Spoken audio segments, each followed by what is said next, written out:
estudiantes, vamos a comenzar la actividad del día de ahora. Venimos con nuestro ciclo de conferencias. Hemos tenido la primera conversación con el maestro William Santamaría y hemos abordado un poco el tema de la filosofía política con el tema de Norberto Bobbio. La semana pasada estuvimos platicando un poquito sobre el derecho dúctil de Gustavo Zagrebelsky. Y este día vamos a ver a otro filósofo importante contemporáneo que es Robert Alexy. De Robert Alexy creo que es importante destacar el tema de los derechos fundamentales y el tema de la ponderación. En esta ocasión nos acompaña el maestro Juan José Castro Galdames, que es colega nuestro del Departamento de Ciencias Políticas, muy querido por esta facultad, que ha sido educador de varias generaciones, incluyéndome. Me siento bastante halagado de que esté compartiendo con nosotros y nosotras en la cátedra de Introducción a la Filosofía Jurídica. Les pediría por favor que guardemos silencio para que podamos comenzar. Comentarles que el maestro es licenciado en Ciencias Jurídicas por esta casa de estudio, abogado y notario, y también es graduado del programa de formación inicial para jueces, PFI, y además es máster en investigación jurídica por la Universidad Autónoma de Barcelona. Entre otras muchas cosas, también él se desempeña en el ámbito de la argumentación jurídica, notable trabajo que tiene en eso. Así que les pido por favor que lo recibamos con un fuerte aplauso y les pediría por favor su atención. Gracias.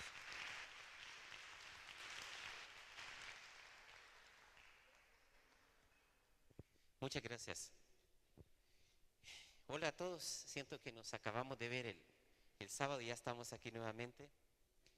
Agradezco la oportunidad de que me hayan invitado al maestro Paredes, al doctor José Miguel, al licenciado Miguel Ángel y a la licenciada Karen Valle.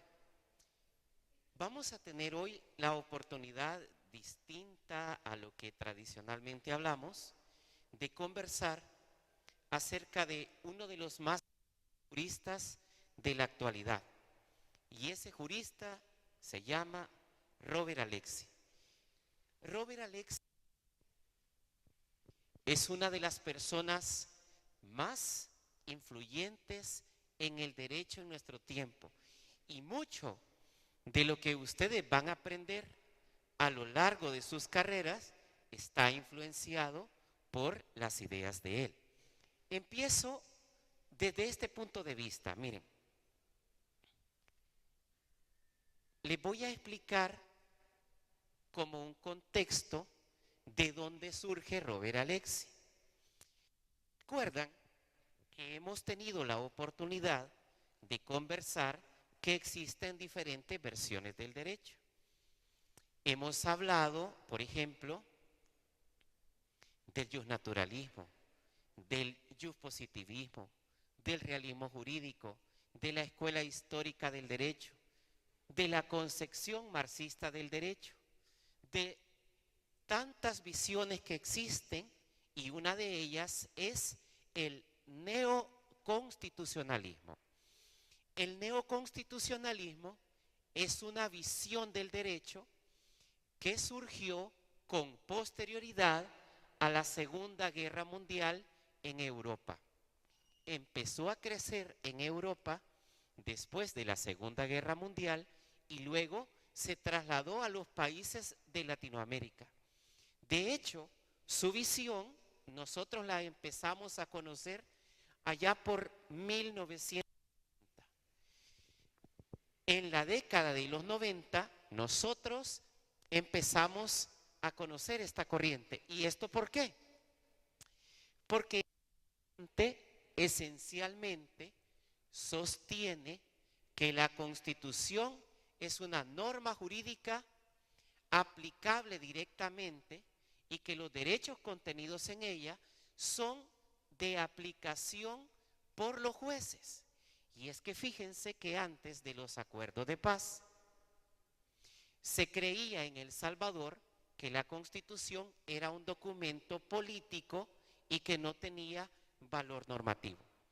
Entonces, es el neoconstitucionalismo quien reivindica ese carácter normativo, pero a nosotros nos llega un poco tardío. Aún así, estamos enfocándonos en su visión. Tradicionalmente se ha concebido al derecho como una visión. El derecho es la ley escrita, pero el neoconstitucionalismo tiende a vincular más allá del derecho a una concepción, tiende a vincular a una concepción de carácter moral. Y es ahí en donde el neoconstitucionalismo se separa del positivismo, porque establece concreciones de carácter moral. Entonces, ¿de qué trata el neoconstitucionalismo?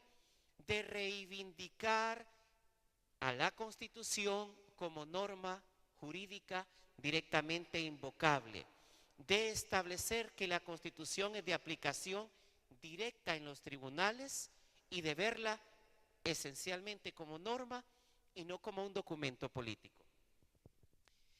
Pero en el mundo, el neoconstitucionalismo, muchos precursores, muchos autores que hablan de él, y sin embargo, a quien se ha considerado como uno de los más importantes es a Robert.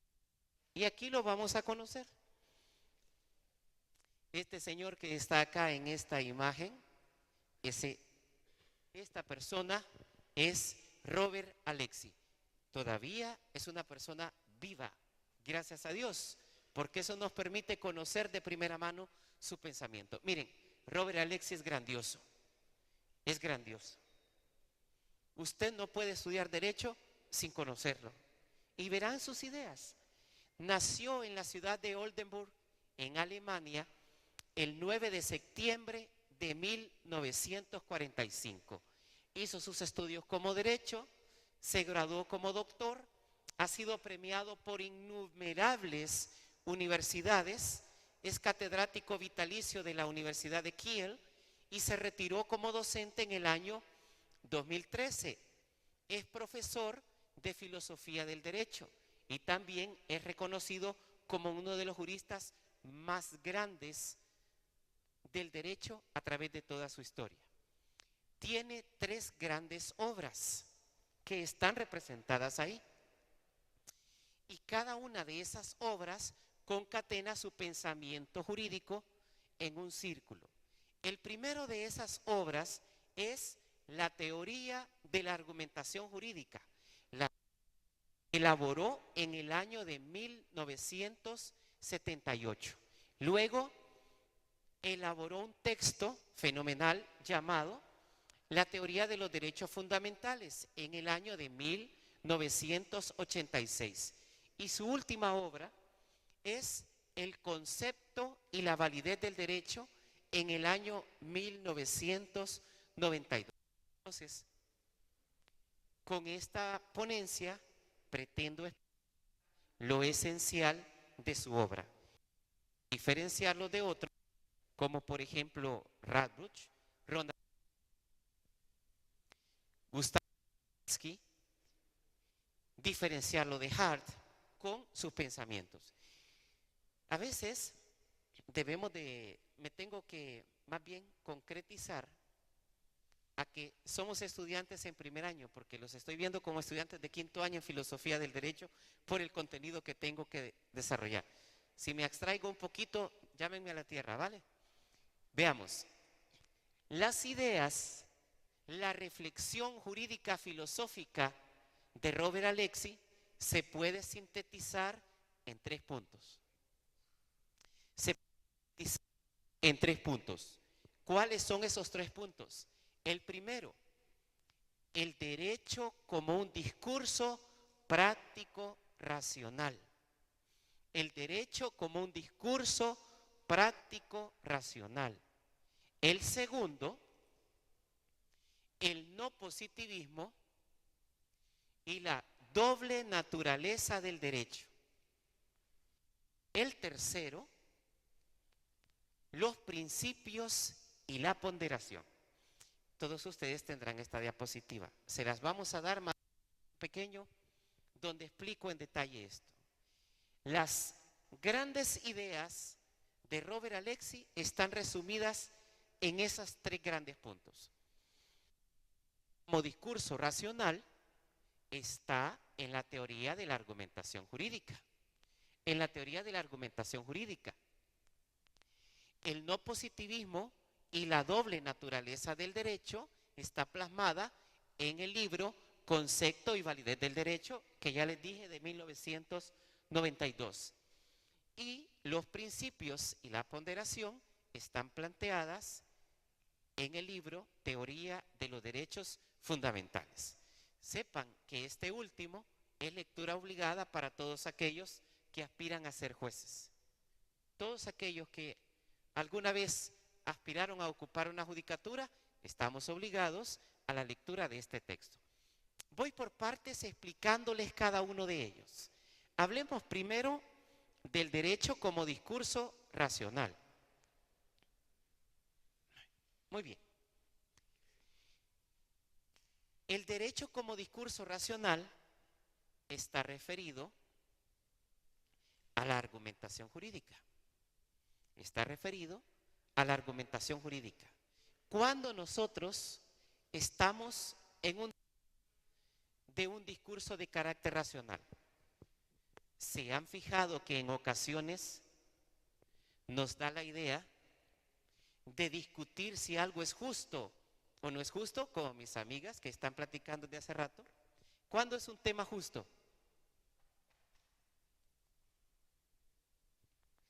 No, solo estoy preguntando. ¿Será justo, por ejemplo, que yo me ponga aquí a platicar y ustedes se la pasen platicando? ¿O será injusto?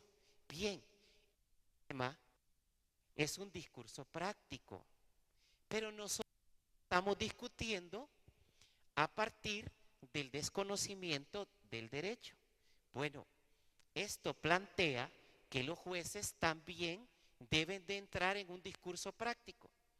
Y ese discurso práctico se desarrolla escuchando a ambas partes en los tribunales. ¿Cómo? La parte demandante, la parte demandada.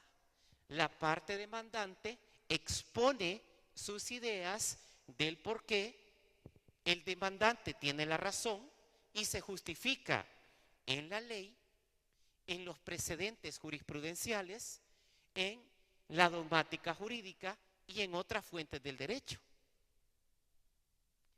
El demandado rebate y refuta esas ideas, se contrapone y dice, mire, el demandante no tiene la razón por esto, por esto, por esto y por esto.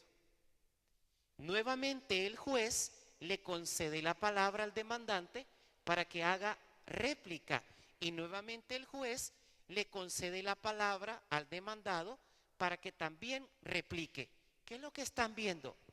Lo que estamos viendo es un debate de carácter racional en donde escuchamos ambas posiciones con una perspectiva lógica, coherente, práctica y fundamentada en derecho. Por eso, esto es lo que hace el juez. El juez escucha la parte demandante, el juez escucha la parte demandada y ahora le corresponde resolver. Pero el juez lo hace vinculado a la ley, lo hace vinculado a los precedentes, a la dogmática jurídica. Por eso, en su libro Teoría de la Argumentación Jurídica, Alexis dice, el objeto del proceso argumentativo es acercarse lo más posible a la corrección mediante reglas racionales de debate. Ustedes van a ver que todos nuestros códigos que regulan normas de carácter procesal establecen audiencias y establecen la oportunidad de escuchar al demandante o al denunciante o al acusador y a su opuesto, el demandado el denunciado o el acusado. Siempre es igual. Esta es influencia de Robert Alexi. Esta es influencia de Robert Alexi. En el Congreso de Ciencias Jurídicas van a tener la oportunidad ustedes, los invito a que estén presentes, van a tener la oportunidad de ver una simulación de audiencia. Si ustedes acuden ese día, van a ver a dos posiciones enfrentadas. Van a ver a dos partes contraargumentándose y argumentándose de por qué tenemos o no tenemos la razón. De por qué tenemos o no tenemos la razón. Pero es un tema tan fácil. Miren, va usted conduciendo su vehículo y por la derecha, cuando usted va a girar, le rebasa una moto. Al girar, usted golpea la moto, el motociclista cae y empiezan a discutir quién tiene la razón. El motorista dice, mire, es el motociclista el que tuvo la culpa porque el reglamento de la Ley General de Tránsito dice no puedo rebasar por la derecha. El motociclista dice es el motorista porque el vehículo tiene dos espejos, puede ver por la derecha y con la última reforma a la ley me habilita a mí poder rebasar de esa manera. Entonces el juez escucha ambas posiciones y en base a la ley, en base a los precedentes, a casos que ya haya resuelto similar, en base a los reglamentos, le va a dar la razón, ya sea al motorista o al motociclista. Este es el discurso racional. El discurso racional, entonces, mis abogados, opera a nivel de argumentación, opera a nivel de plantear argumentos y de refutar los argumentos. Esta es la primera idea de Robert Alexi y esto está presente en todos los tribunales. ¿Me doy a entender? Aquí no puedo ser como en derecho, en teoría del derecho, tengo que ser más preciso. ¿Me siguen la idea? Lo importante de esto es que generemos un debate, pero un debate jurídico. No como cuando estaba molestando a las señoritas preguntándole si era justo. No, aquí vamos en base a normas. Aquí vamos en base a precedentes. Veamos el otro. El segundo punto esencial de la doctrina de Robert Alexi es la doble naturaleza del derecho. Separemos.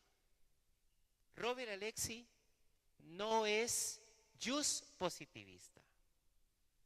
Los jus positivistas no creen en los metafísicos. Los jus positivistas tienen una base de empirismo y reducen el hecho a los hechos. Robert Alexi, como neoconstitucionalista que ha sido clasificado, habla de que el derecho y la moral están íntimamente vinculados entre sí. Íntimamente vinculados entre sí. Y esto se desarrolla en tres argumentos que son estos. El primero, la corrección moral del derecho. El segundo, que la injusticia extrema es el último umbral de la validez jurídica de una norma. Y el tercero, que los principios son mandatos de optimización. Probablemente los términos nos estén generando un poquito de problema por el nivel que tenemos ahorita, pero ya lo vamos a dilucidar. Digo porque estamos en primer año y aún nos falta conocer algunos contenidos. Pero miren, voy a explicar cada uno de ellos. Vamos a ver.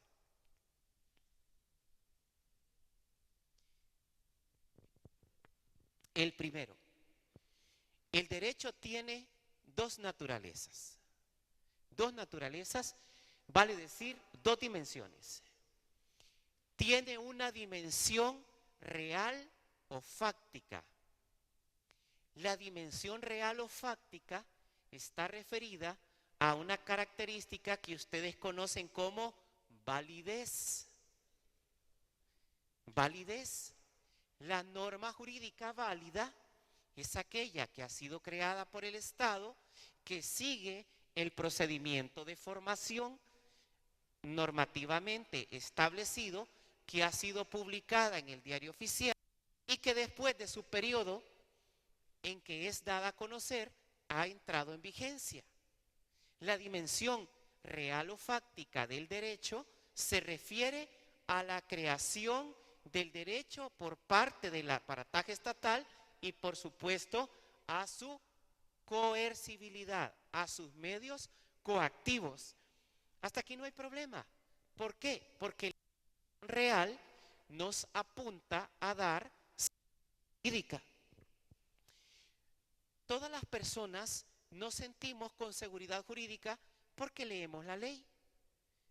Y leemos la ley porque se publicó. Y se publicó porque siguió el procedimiento establecido. Y ha seguido el procedimiento establecido porque es voluntad del Estado.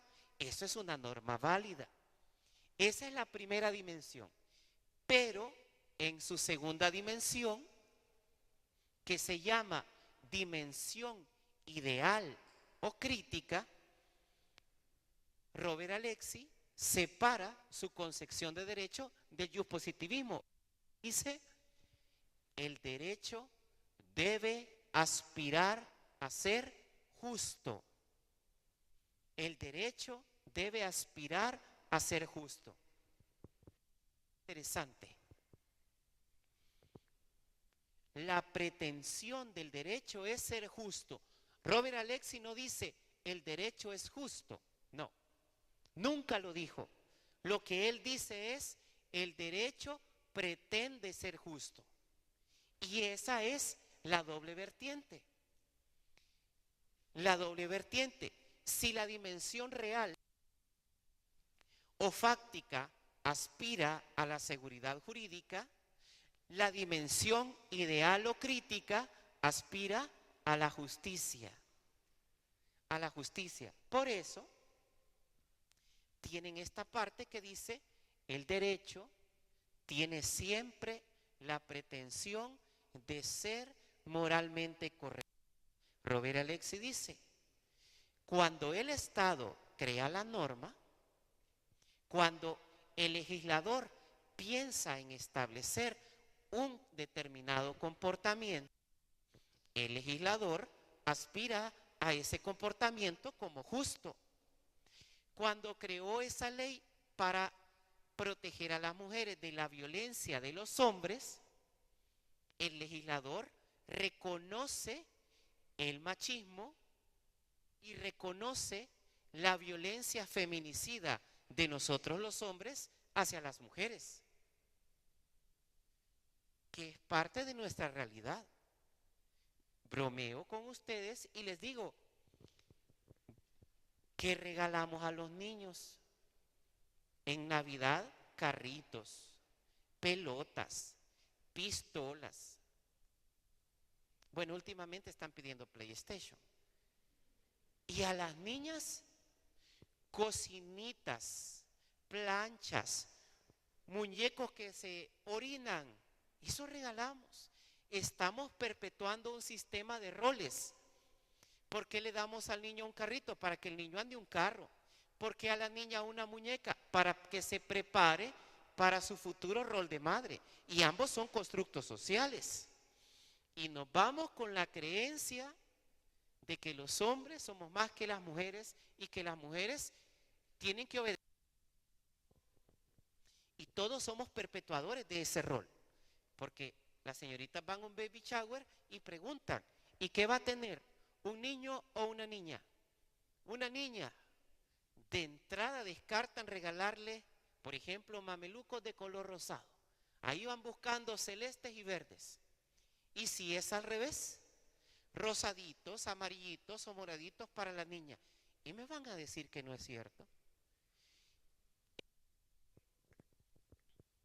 El hombre tiende a perpetuar entonces una violencia y entonces dice Alexy, cuando el Estado crea la norma, lo hace tendiente a proteger a la mujer de los abusos de los hombres. Las golpean, las abusan, las mutilan, las torturan y las terminan matando. Esto no puede ser concebido. Entonces dice Alexis, en el derecho hay una pretensión de justicia. Hay que proteger al trabajador de los patronos. Hay que proteger al inquilino de los arrendantes. Hay una pretensión de justicia. Hay que proteger a la ciudadanía de la delincuencia. Hace 20 años era inconcebible delitos de carácter cibernéticos. ¿Por qué? Porque no teníamos acceso a Internet. Los teléfonos no eran Android. Andábamos con unos BlackBerry y eso era la moda. Hoy parece tecnología arcaica, pero la tecnología avanza a grandes pasos y hoy necesitamos protección. ¿Qué tal? ¿Qué podemos hacer de cada uno de nosotros a través de las IAs? Podemos hacer fotografías comprometedoras, podemos hacer videos. A mí me gusta molestar a un profesor amigo de ustedes y lo hago abrazado con otro hombre solo por molestarlo, pero no es real. Le dejo la marca de la IA para que quien lo vea sepa que no es una fotografía real. ¿Por qué? Porque si se la quito, cualquiera puede creer que esa fotografía generada con inteligencia artificial es real. Entonces, necesitamos que se cree una norma que nos proteja ante ese tipo de abuso. Aquí es donde está el término del ex. El derecho pretende ser moralmente justo, correcto. ¿O ustedes no están sometidos a los abusos de nosotros los profesores? ¿Qué tal si les digo, miren, como no vamos a terminar con esto, nos vamos a ir hasta las 2 de la tarde? De todas maneras, a las 2:25 tengo otra clase y no hay problema. Y ustedes dicen, no, pero espéreme, yo tengo que regresar a mi trabajo. No, pero es que me va a dejar el bus para el pueblo. ¿Ven? Hay que proteger al estudiante de lo que nosotros podemos hacer. Cuando hablamos de esto, se relaciona con el segundo término. Y el segundo término es esto. Miren, hay un jurista que se llamó Gustavo Radbruch.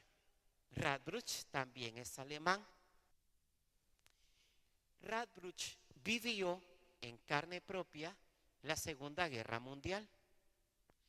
Radbruch vio cómo las leyes del Tercer Reich justificaron los crímenes de lesa humanidad que cometieron los alemanes contra los judíos, contra los descendientes de Sem.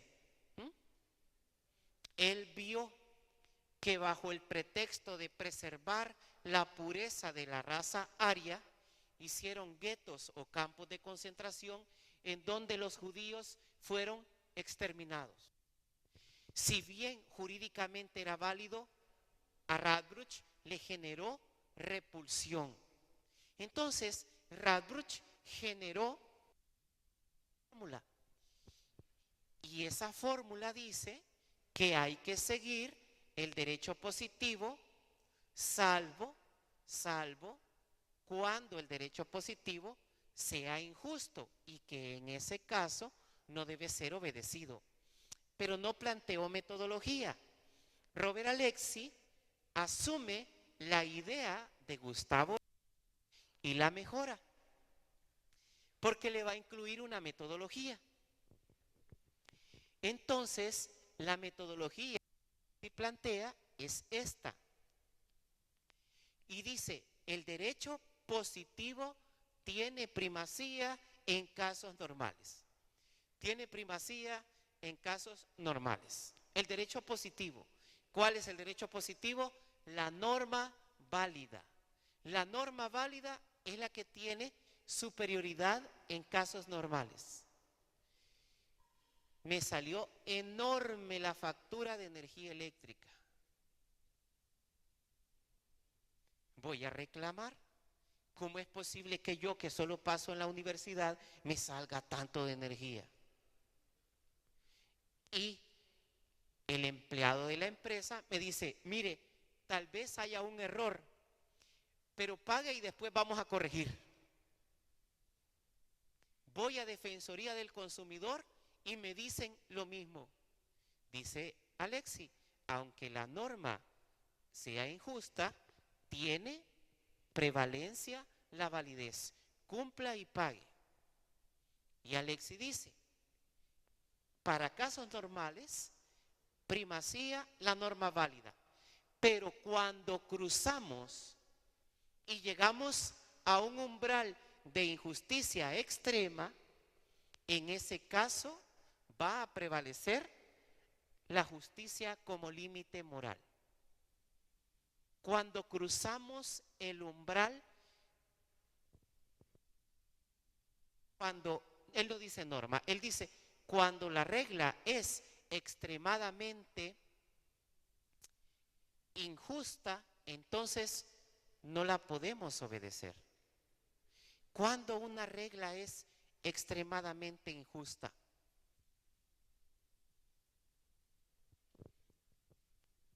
tengo una pistola y en mi casa hay un niño de 12 años y uno de 10. Por un descuido mío, dejé el arma de fuego al alcance de los niños. Y el niño de 10 encontró el arma, la cargó, la preparó y jugando se fue a apuntar al hermano. Le disparó y lo mató. Homicidio. Consecuencia jurídica, pena perpetua. Tiene 10 años. Mató al hermano. Y la consecuencia jurídica es toda su vida en la cárcel. Parece que hay un umbral de injusticia. ¿No creen que es responsable el padre que dejó el arma al acceso de los niños? ¿Tendrá el niño suficientemente desarrollado su corteza frontal como para saber que lo que está haciendo lo expone en peligro? Fíjense, esto es lo que dice. Vean lo que hace el gobierno con la gente.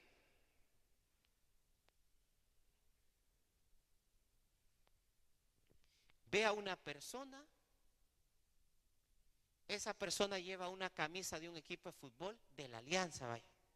Lleva un short cuadriculado, unas medias blancas hasta aquí, párate ahí, contra la... Le encuentran un tatuaje, vos sos marero, y se lo llevan detenido. Y lo acusan de agrupaciones ilícitas. Y le hacen una audiencia donde 5 minutos, si es que tiene suerte, para poder alegar en su defensa. Y lo mandan a un centro penal, a Izalco, con otros reos. Si esa audiencia fue en marzo de 2022, llega mayo de 2026 y la segunda audiencia no se la han hecho. Han pasado 4 años. En esos 4 años no lo alimentan adecuadamente, solo sale al sol 1 hora, lo despiertan a las 5 de la mañana y no lo dejan dormir hasta las 8 de la noche, y él todavía se presume inocente. ¿Cuál fue su pecado? La vestimenta. La vestimenta. Ese fue su pecado. ¿Acaso no estamos en el umbral de injusticia extrema? ¿Les parece justo? El hombre embarazó a la mujer, para que no se ofendan, dio a luz. El hombre reconoció al hijo o a la hija y desapareció de la vida de la mujer. La mujer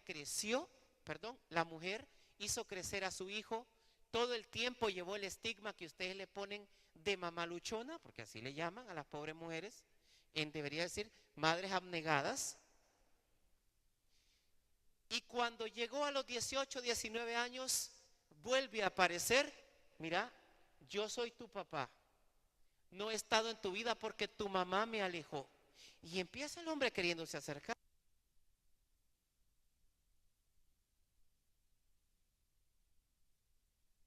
Tiene el hijo un accidente y ahora no deja testamento. ¿Quién tiene derecho a la herencia? El padre y la madre. ¿Tendrá derecho a heredar el padre que ha estado ausente de la vida de los hijos? La ley dice que sí. El artículo 988 del Código Civil, que hay dos causales. Una de ellas se llama indignidad para suceder, que se los van a enseñar en derecho civil sucesorio, pero la legislación lo permite. Entonces, habrá situaciones en que nosotros nos colocamos en el umbral de la injusticia extrema. Es demandado el hombre para alimentos y dice, mire, yo $20 puedo dar. ¿Y por qué solo $20? Es que tengo como 10 hijos más y a cada uno le doy $20. Haga cuenta, señor juez, ¿cuánto me sale? ¿Y qué niño se va a criar con $20 si solo el bote de leche es más caro? ¿Me explico? Entonces, sí, mejora la fórmula de Radbruch. El derecho positivo tiene primacía en casos normales, pero cuando usamos el umbral de injusticia no vamos a aplicar la validez. Por eso hay un límite moral que el derecho no puede cruzar. No puede cruzar. El derecho no debe cruzar ciertos límites morales. ¿Y esa cuál es? Cuando las normas, las reglas de conducta son extremadamente injustas. Oigan la palabra, extremadamente injustas. La tortura, la pena de prisión, la muerte son extremadamente injustas. Un Estado que adopte estas figuras es un Estado brutal y totalitario. No es un Estado garante de los derechos de las personas. Y luego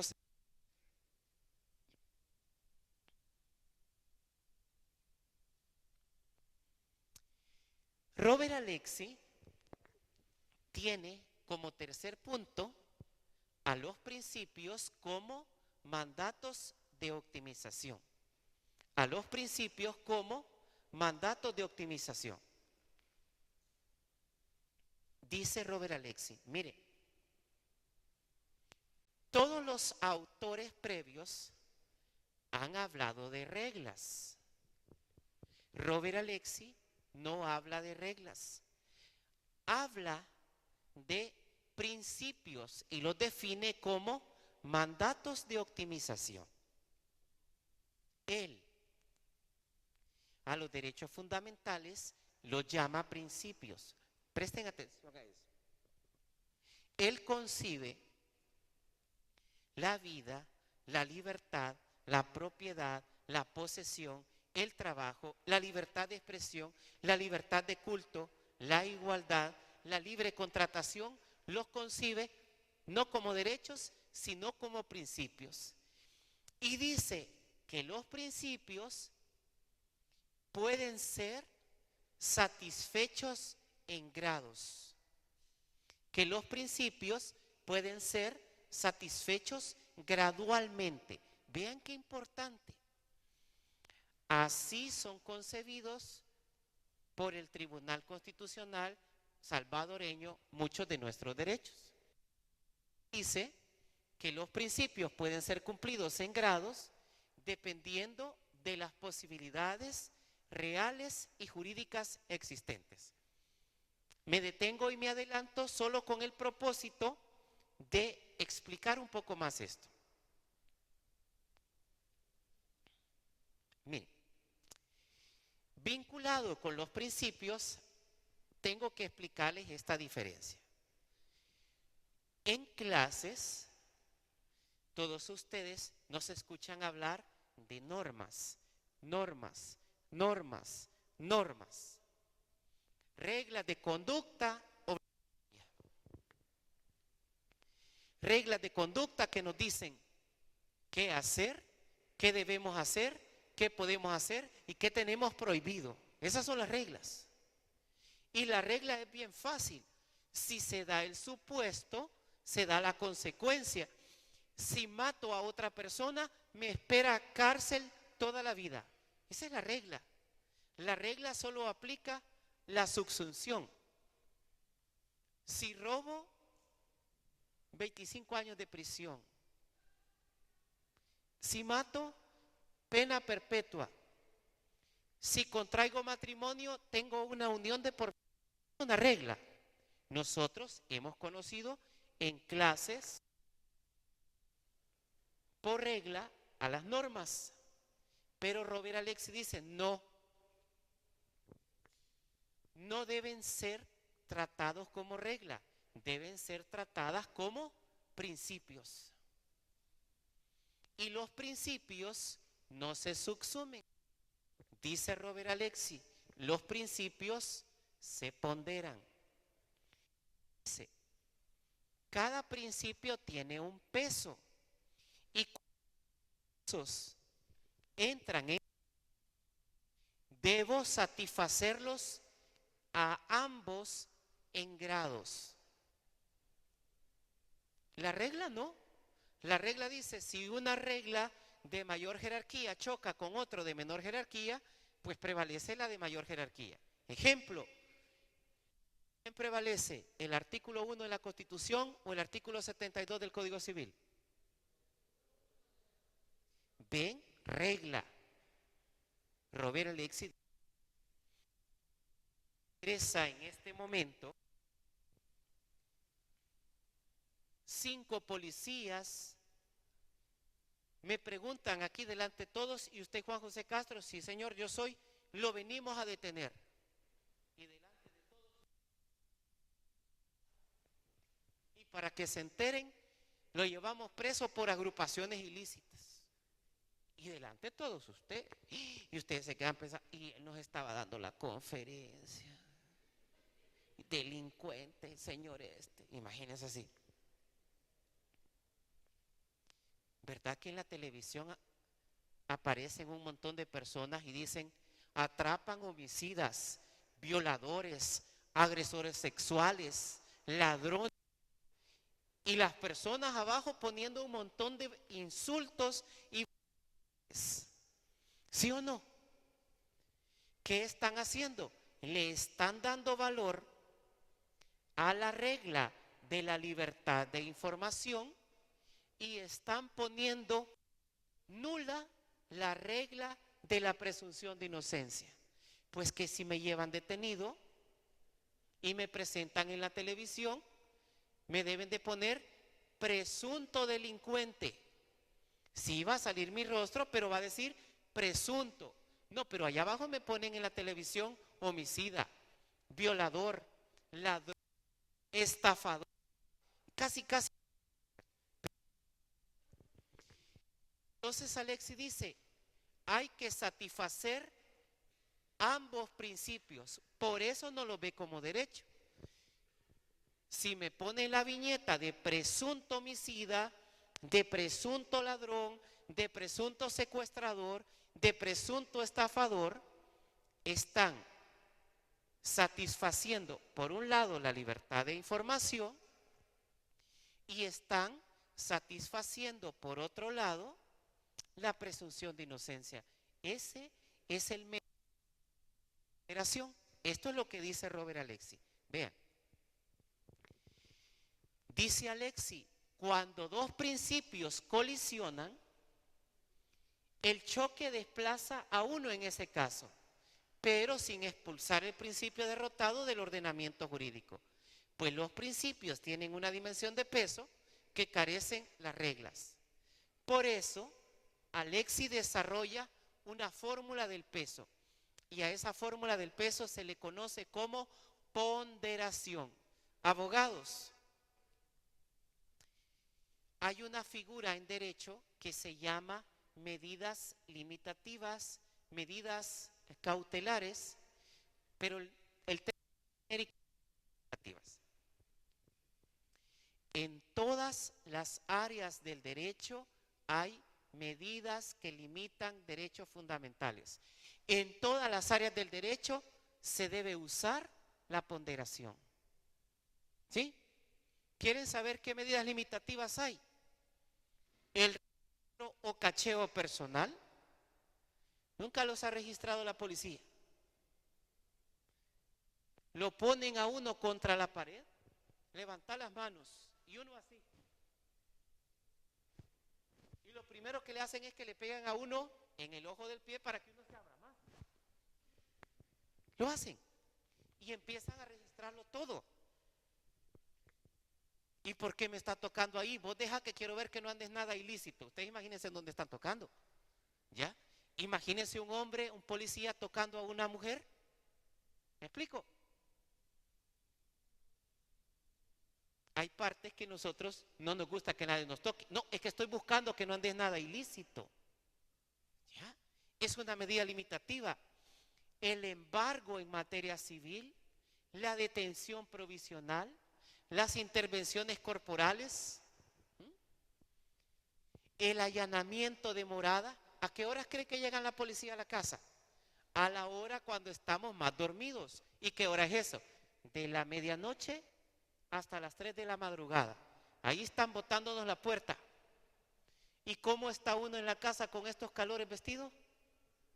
Si tienen suerte nos hallan con ropa y si no andan en traje de Adán y Eva, ¿sí? Y el policía si nos encuentra y usted con una toalla en este estilo, previendo que no lo localice. Y ahí está, hasta la bota le ponen a uno para que uno no se muera y con el fusil.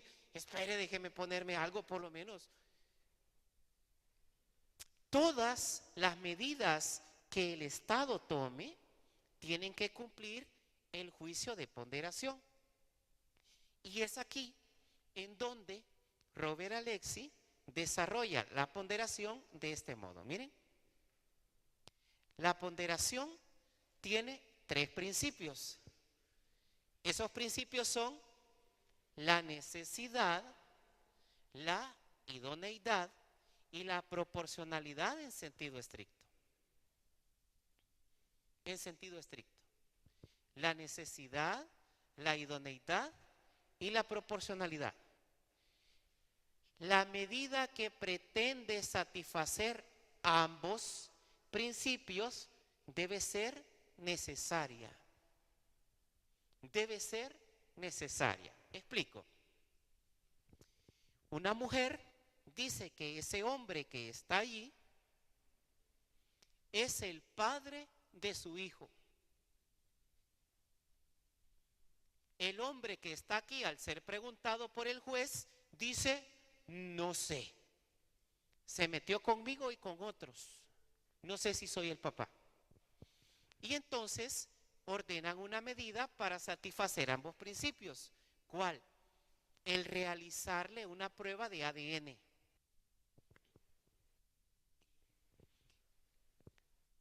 Es necesario corporal al presunto padre y al niño, porque lo tenemos que hacer por comparación. Esa es la necesidad. La necesidad es que la medida sea útil para el fin que tenemos. Si quiero saber si es el padre, voy a utilizar una prueba, pero además idónea. El ADN es la medida más precisa. Pero ¿cómo lo vamos a hacer? Les explico. Le podemos sacar 500 miligramos de sangre. ¿Qué tal si le sacamos una bolsa de sangre como que va a donar? Le podemos arrancar todos los pelos de la cabeza. Todos tienen ADN y alguno de esos nos va a servir. Lo podemos sacar varias, ¿cómo le llaman? Pipetas o tubos de ensayo con sangre para hacerlo de esa manera. O le pedimos que abra la boca, un hisopo, y en la saliva que queda en el hisopo, con eso lo hacemos. ¿Cuál es la menos gravosa? Quitarle todos los pelos, la sangre o el hisopado. El hisopado, abra la boca, le pasa un hisopo y ya estuvo. Sí, con es suficiente. ¿Ya? Y no se han fijado que a uno cuando le hacen un tipeo sanguíneo, un tamizaje, así le sacan de sangre como que son vampiros en el laboratorio. Y con un poquito así fuera suficiente, pero le sacan así a saber para qué, dice uno. ¿No me creen? Cuando vinieron a la U tuvieron que hacerse ese tamizaje. Y se acuerdan el montón de sangre. No dice todavía, mire para dónde lleva tanta sangre que hay algún Drácula aquí escondido. Pues, con el hisopado fuese suficiente. Entonces, la medida debe ser la idónea, la más exacta. Y luego, la proporción. Espéreme, no es esta. La proporcionalidad significa que si ambas medidas, ambos principios tienen peso, hay que satisfacerlos en equilibrio. 50-50, 60-40, 70-30, pero nunca uno 100 y el otro 0. Yo sé que pueden estar pensando que esto no se aplica. Voy a probar un caso. Miren. El caso más famoso que tenemos de proporcionalidad en El Salvador es el caso de Beatriz. Beatriz C. es conocido. Beatriz es una mujer casada, ya tiene un hijo previo y descubren que Beatriz tiene lupus. El lupus es una enfermedad en el cual el sistema de defensa de la mujer de la mujer o del hombre, pero en este caso de Beatriz, sus glóbulos blancos, por un problema que yo no sabría precisarles, atacan al cuerpo de ella misma. Y Beatriz queda embarazada. Entonces, la persona que va a nacer, el nasciturus, tiene problemas congénitos. Aparentemente no iba a ser idóneo para vivir. Y entonces, las organizaciones feministas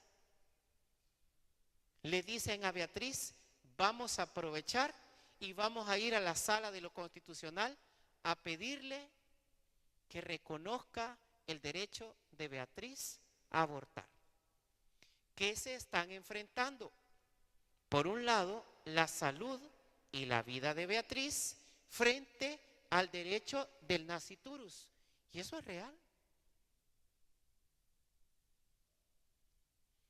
¿Qué dice nuestra legislación? El Código Penal dice que en El Salvador está prohibido el aborto. Abusó de la mujer, no puede abortar. Pone en riesgo la vida de la mujer, no puede abortar. El niño viene con malformaciones congénitas, no puede abortar. El aborto no está permitido. Entonces, en esa situación estaba Beatriz. ¿Qué hizo la Sala de lo Constitucional? La Sala de lo Constitucional le dio a trámite. Y lo que hizo fue, llamó a una comisión de médicos de medicina legal, entrevistaron a Beatriz y los médicos hicieron un examen. Y la conclusión es que Beatriz podía seguir viviendo sin necesidad de practicar el aborto. Y la sala dijo, no al lugar al amparo. Protejo la vida y la salud de Beatriz y protejo la vida del no nacido. Así resolvió la Sala de lo Constitucional. ¿Qué está haciendo? Está está ponderando y está satisfaciendo el principio de proporcionalidad. Protegió la vida de uno y protegió la vida de otro. El bebé nació, sobrevivió 4 horas y después murió. Pero eso ya no tiene nada que ver la sala. Luego,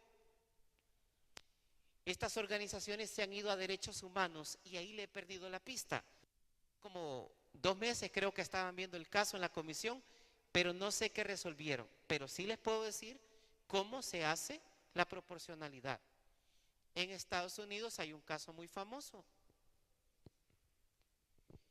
Ese caso muy famoso es de 2 personas que son testigos de Jehová. Un adulto y un niño. Estas personas tienen un accidente de tránsito y quedan graves los 2, el adulto y el niño. Pero los testigos de Jehová no admiten por principio religioso las transfusiones de sangre. Y los médicos se encuentran con el problema que para salvar la vida le tienen que hacer transfusiones de sangre a los 2. Por un lado, el derecho a la libertad de culto y por otro lado, el derecho a la vida. Le preguntaron al tribunal estatal y el tribunal estatal dijo: el adulto es una persona consciente. Sabe qué hacer con su vida cuando abraza una determinada libertad de culto. Su voluntad es no admitir transferencias de sangre, a él no se le va a hacer transferencia de sangre. Pero la situación del niño es diferente. Los niños están desarrollando su personalidad libremente. Y entonces, si están desarrollando su personalidad libremente, a futuro como adulto pueden cambiar de fe. Por tanto, a él le vamos a proteger la vida y a él sí le hicieron transfusión de sangre. Resultado, ponderación. Por un lado, libertad de culto y por otro, vida. De más está decirles que el papá se murió y que el niño vivió. Pero esa es la figura de la proporcionalidad. Entonces, ya para terminar, vamos a resumir el pensamiento de Alexis. Robert Alexis tiene un pensamiento que se concretiza así, miren. En la teoría de la argumentación jurídica, explicó cómo se razona con un discurso práctico racional. En la teoría de los derechos fundamentales, explicó qué son los principios y cómo se aplican a través de la ponderación. Y en su último libro, Concepto y validez del derecho, explicó qué es el derecho con sus 2 dimensiones, real o fáctica, ideal o crítica, y cuándo nos obliga. En casos sencillos, la validez, y en casos de cruzar el umbral de la extrema injusticia a través de límites morales. Y con esto, mis estimados amigos, finalizo. Espero haberles satisfecho un poquito las dudas que tienen.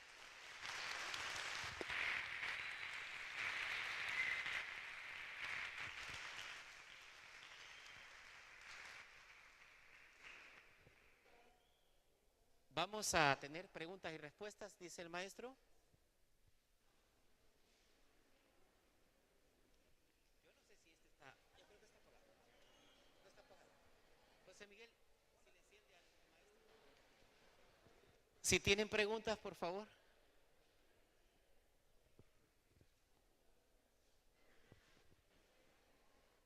Si tienen preguntas, pueden preguntar. Pregunten.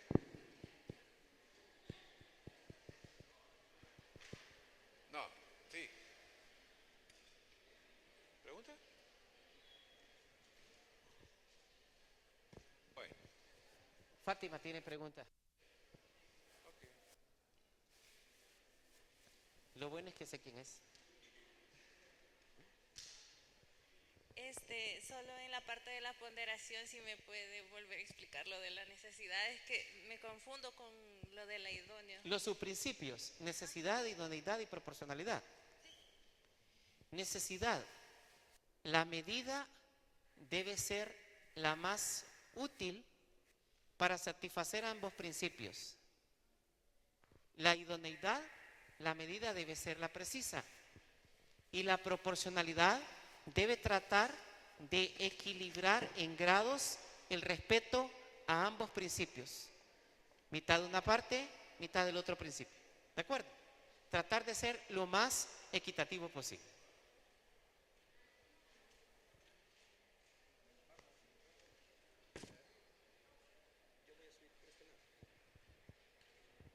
¿Más preguntas, muchachos? Pues creo que no.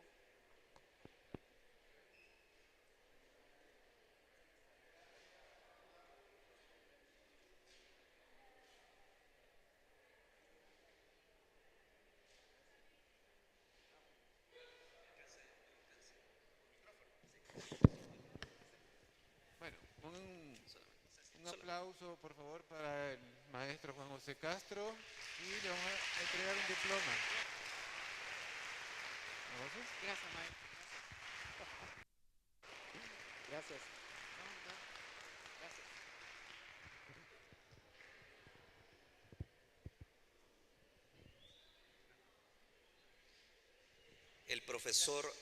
El profesor Juan José fue estudiante del maestro Paredes.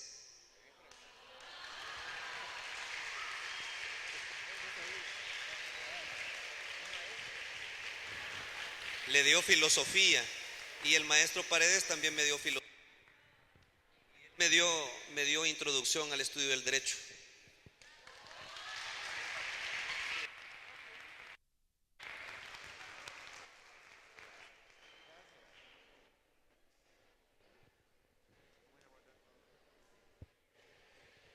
Pueden ir en paz. ¿Va a decir algo más? No, no, no.